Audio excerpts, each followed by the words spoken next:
Oras na para tapusin ang Honda Civic natin. At sa vlog na ito, may kita nyo ang pinagbabawal na technique ng mga Honda boys dyan. Siyempre, ang weight reduction. Pero ngayon, kasama na natin ang pinakamaangas na latero ng Batangas. Nagkaroon tayo ng pag-asa para malutas ang problemang ito. Gusto ko na rin talaga matapos ng Honda Civic natin para may karera na natin at masama sa car meet. Matagal na rin natambak si Ria kaya napansin ko sobrang dumi niya. Abangan nyo sa vlog na ito ang resulta ng pag-engine wash natin. Tapusin nyo yung vlog na ito, malay nyo isa kayo sa 50 na makagamit ng free shipping code na random kong ilalagay sa vlog na ito. At make sure visit Southsin.store sa lahat ng merchandise at stickers natin. Lahat ng orders makakatulong para sa project car at sa channel natin. Kaya salamat sa lahat ng sumusuporta para magawa natin itong mga project na ito. Let's enjoy the process. All is out. Let's go!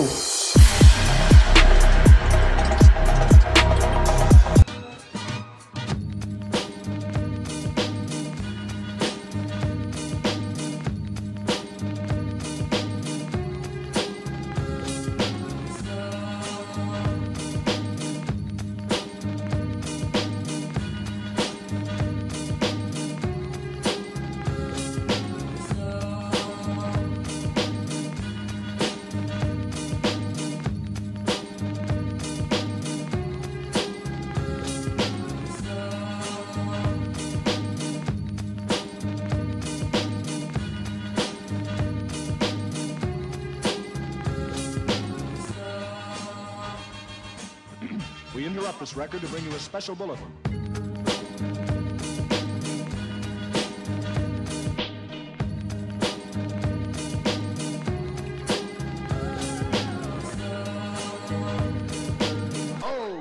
Masaya naman ako sa kinalabasan ngayon. So paulit-ulit namin finifit yung taillight.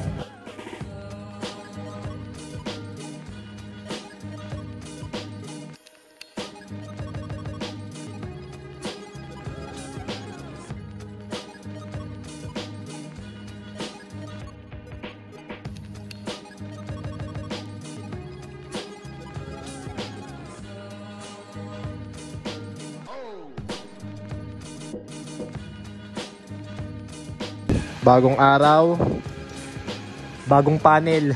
Minagic nyo na po yan talaga, no? Ito yung dati. Ayo.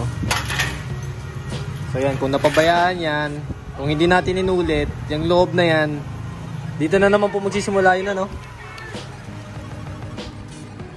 Kaya dapat, pagkakatapos ngayon, ito yung bagong panel. Maliha agad yung loob, anti-corrosion. Masaid natin. Hindi na nakati si Kuya Julio, talagang pinalitan niya ng panel. After mapalitan yung mga panel, ang sunod niyan lalagyan natin ng anti-corrosion. Kaya huwag kayong mag-alala, tatanggalin natin lahat ng kalawang na nakikita nyo. Sobrang dumi ni Ria ngayon, kaya ngayon oras na para linisin natin yung engine bay at bigyan natin ng konting TLC itong Honda Civic natin.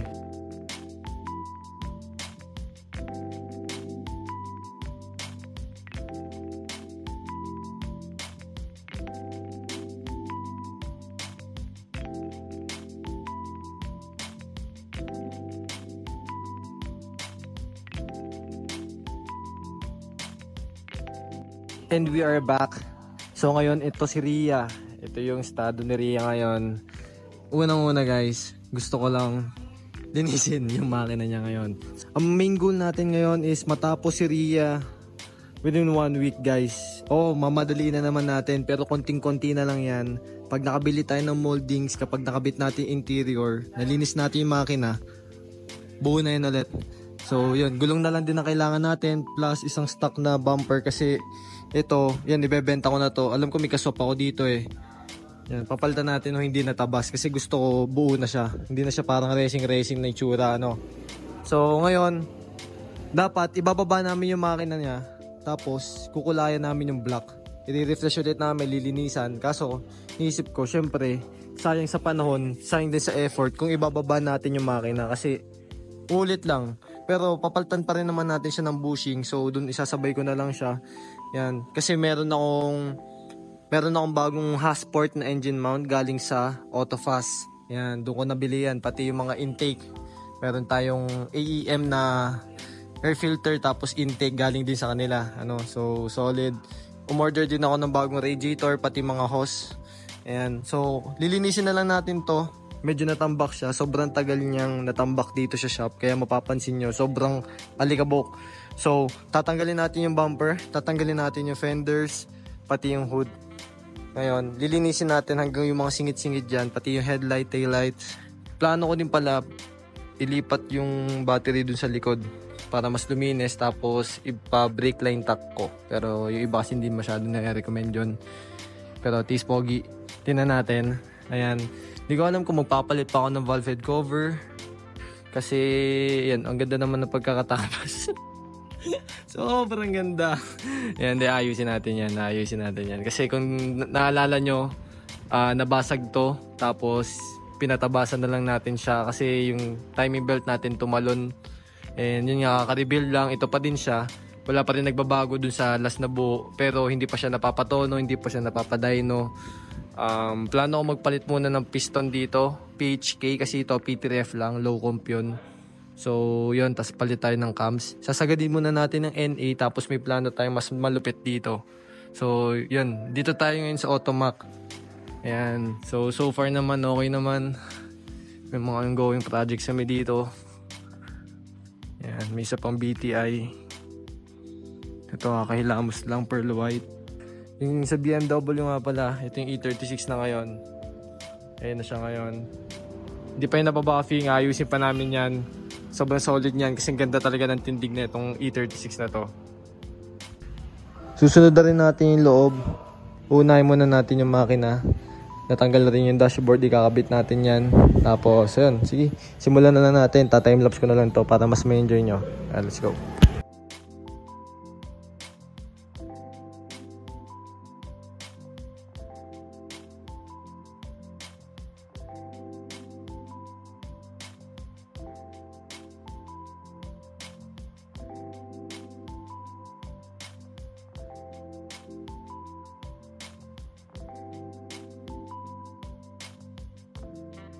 So yan, natanggal na namin yung fender, bumper, at yung fender din sa kabila. Side skirt tatanggalin na rin namin. At ngayon, dito natin may kita yung sinasabi kong dumi. Yan yung gusto kong, syempre naman, di ba?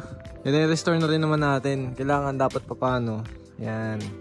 Papalitan natin ng coilover, yung yellow speed natin na yan. Paano natin ipapa-powder coat natin yung mga spindle, mga lahat yan, suspension, mga under chassis components na yan. Tapos dito tayo sa may makina mismo. Yan, front crash bar, napakadumi din. Makina, ayan.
And yun, solid na, nalinis na ulit.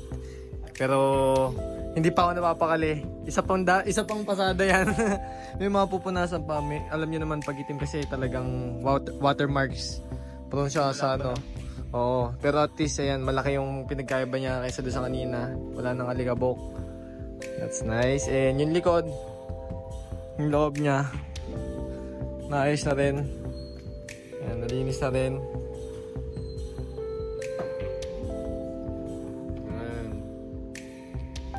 Siyempre, walang laman. Lalagyan na natin to. Ano bang gagawin? Pero siyempre sa next vlog na yon, no? Sa next vlog na yon. May kita nila na. Ayan, ayan. Kompleto na. Yes sir. Pero yung masaya ako sa process at sa progress na nagawa namin ngayon. Ayan. Palapit yung project care natin. Na yan. So sana kahit paano may natutunan kayo kahit sa simpleng pag-engine wash man lang. Safe na safe yan. Pero syempre sana tumakbo pa rin. Under kaya. Hindi, pero sa lahat naman ng engine wash na ginawa natin, nung sinusunod natin yung mga ganong tips, umandar naman. Ayun, so nag-degreaser nga kami kanina, ginamitan namin. Medyo malinis naman na talaga siya kasi kakabunga lang neto. Dapat ibababa nga namin yung makina para pinturahan pa yung block tapos palitan ng engine mount. Pero sabi ko sa isang araw na yon, tsaka na lang, buuin muna natin. Madami pa tayong dapat unahin dito. Kakabit na lang ulit natin yung bumper, yung fenders ulit. So nalinis ko na rin yung ilalim ng hood kasi tumatagas yung ating itong para sa breather So meron naman tayong oil catch can, ikakabit din natin yon. So siguro bukas, di ko pa dito ikakat yung vlog. Pwedeng mamaya or bukas asikasuhin ko ulit to. Tapusin lang natin kasi lahat ng pyesa, mga fender liner, lahat ng mga bagong meron tayo kakabitan natin, mga flat cheek light, mga bagong air intake, radiator. Yung radiator andoy pa lang sa atin. Tapos oil catch can, interior, most especially babalik na rin natin yung windshield, pati yung mga salamin niya. So yun, lilinisin lang yung loob, tapos kabitan na natin to ng interior, babalik din natin yung dashboard. And ayan, so good luck sa atin. Ayan.